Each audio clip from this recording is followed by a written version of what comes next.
Hi everyone, today we're going to be looking at setting up a wet-dry rig.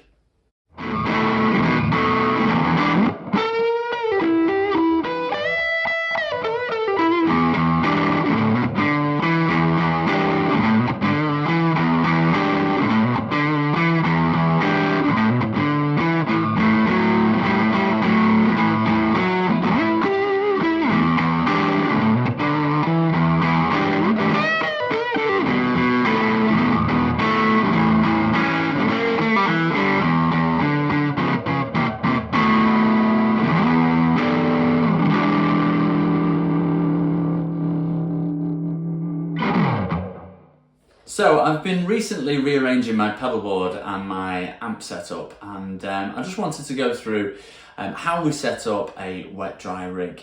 So a wet-dry rig is where you're using one of your amplifiers set up with all of your wet effects like delays and reverbs, and another amplifier just dry.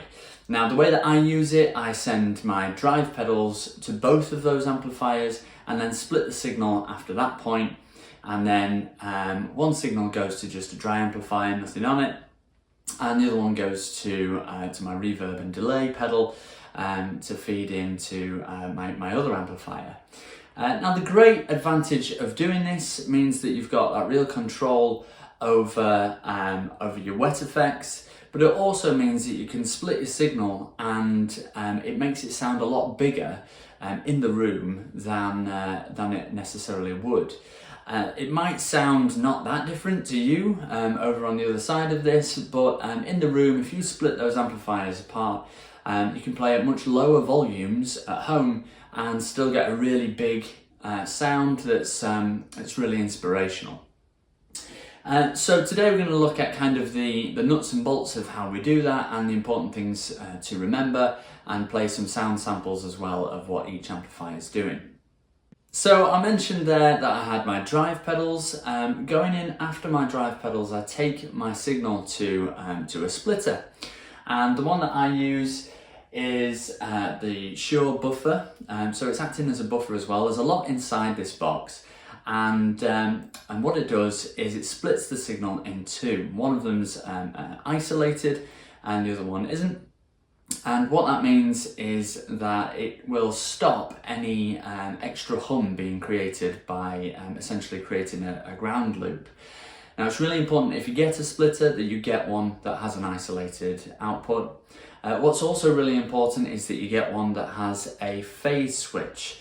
Now what that phase switch does is that they'll be either pushed in or out, will be better for those amplifiers, and it ensures that you still get the bottom end from those amplifiers. If you don't have that phase switch on there and your amplifiers are out of phase, then it's going to lose a lot of that bottom end. So it's really important that you have that as part of your 2-amp rig. Now I go from there into a couple of valve preamplifiers, and then from those preamplifiers into my wet effects. Now I use a delay and reverb, and I've popped on a delay and reverb to a kind of more than I would usually use it, just to demonstrate, and then it goes from there into the power amp of one of my amplifiers. Now that's very different to a lot of people in the way that they set up theirs, but it's just because I wanted these two preamplifiers.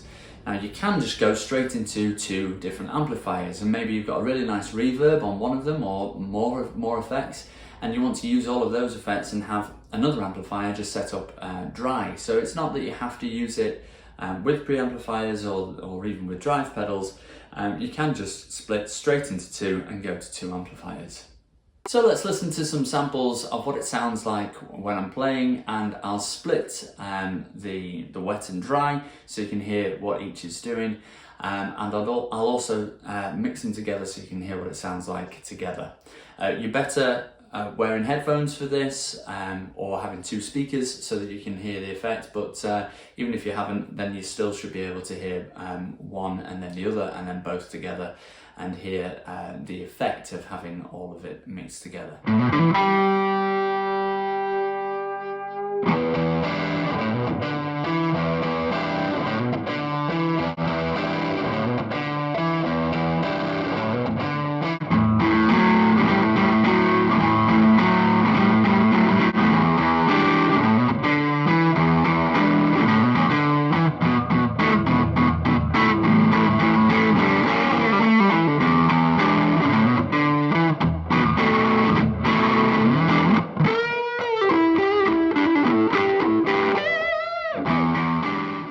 Alright, so I hope that that was useful and interesting.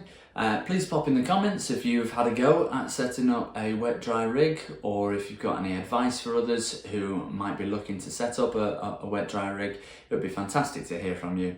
Thanks everybody, see you next time. Hi, Ashley here. Remember that I'm giving away a pedal to a lucky winner for every 1,000 subscribers.